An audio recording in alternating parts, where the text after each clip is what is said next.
monsieur qui n'a pas obtenu le concours et tu retrouves quelqu'un qui, toi-même, tu sais, vous avez fait les bancs ensemble, ne pouvait pas obtenir le concours qu'il obtient. Et je vais aller plus loin. Dans mon ouvrage, j'indique cette crise qui est apparue, je ne sais pas si c'est au Bénin ou au Togo, où il y avait un recrutement dans l'administration, précisément au ministère des Finances, si je me rappelle très bien. Tout à fait. Parce que c'est un confrère, c'est un camarade qui est au Bénin qui me l'avait signifié. Oui.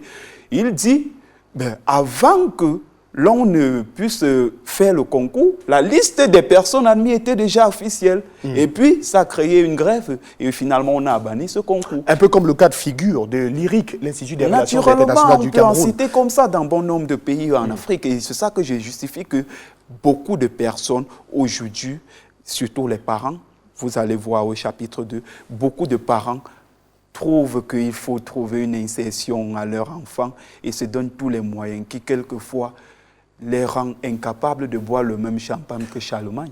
Vous fustigez, entre autres, les élèves et étudiants qui sont attirés par la diplômite, cette envie sans cesse d'avoir des diplômes sans toutefois maîtriser les connaissances importantes pour la vie professionnelle. Oui. Vous parlez aussi de la tricherie, qui est une gangrène pour l'acquisition des connaissances. Mais dans ce cas, à qui la faute, véritablement? Quand vous parlez de ça, vous êtes au chapitre 1 et je parle aux élèves et aux étudiants. Quand on parle école, on voit élèves et étudiants d'abord, et ensuite on voit les parents et consorts. Je m'adresse aux élèves et étudiants qui sont en fait les véritables acteurs de l'école. Je leur indique ce que moi j'ai vécu au-dessus de mon expérience, ce que eux, ils m'ont ramené comme information. Beaucoup de parents, lorsqu'ils prennent cet ouvrage et ils commencent à le lire, et au premier chapitre, ils disent, tiens, tu as dit de très bonnes choses. Mais ils oublient qu'au chapitre 2, ils vont être interpellés. Et donc, cet ouvrage est très magnifique parce que quoi? Lorsque vous lisez, vous retrouvez ce que les autres font, vous croyez que vous êtes épargné, peut-être vous allez vous retrouver au niveau de l'administrateur ou bien de la société civile, que vous-même vous biaisez l'école. Et les parents, dans ce cas, certains, vous l'évoquez tout à l'heure, sont irresponsables. On va lire un autre passage pour intégrer la deuxième partie de cette émission. La pauvreté ne devrait pas justifier l'irresponsabilité de certains parents, comme le soutiennent plusieurs personnes. J'accuse la mauvaise foi de ces géniteurs. Je connais des parents alcooliques qui dépensent en moyenne 3 000 francs par jour pour consommer des bières, tandis que leurs enfants ne vont pas à l'école ou manquent de fournitures scolaires.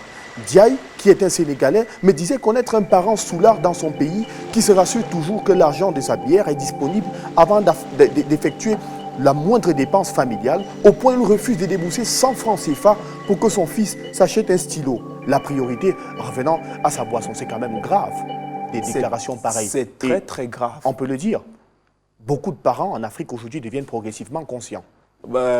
C'est tant mieux pour nous, mais je suis en train de vous présenter le cliché que j'ai pu ramener en promenant les différents parents, entre que le parent nie quelque chose que son fils vient d'avouer tantôt, puisque lorsqu'il décèle que tu veux faire un travail que tu vas publier pour présenter au lectorat, quelquefois il devient cacheté.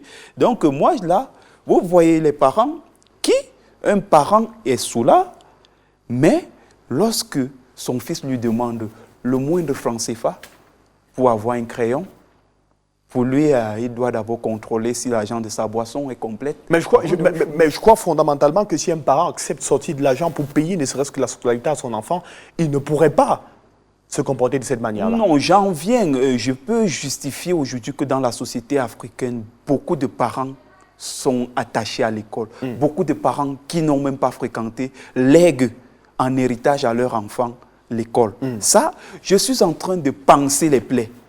Je n'évoque pas ces parents, mais en chutant quand même, je glorifie ceux qui font bien. Tout à fait. Mais je mets en exergue ceux qui font mal, parce que l'objectif de l'ouvrage, c'est de venir panser les plaies qui sont saignantes. Je ne dois pas venir dire que glorifier les parents pour pouvoir laver la société. Et je crois que ça passe à travers l'ouvrage « L'école, gage du développement de l'Afrique », un ouvrage paru chez l'Harmattan Cameroun, c'est bien ça? Oui. Voilà. Je propose que vous et moi marquent une pause et qu'on a ensemble découvert un livre nouvellement paru cette semaine avec la voix d'Ingrid Baliago. On se retrouve dans la deuxième partie de cette émission. On va recevoir Don Compadre, critique littéraire. À tout de suite.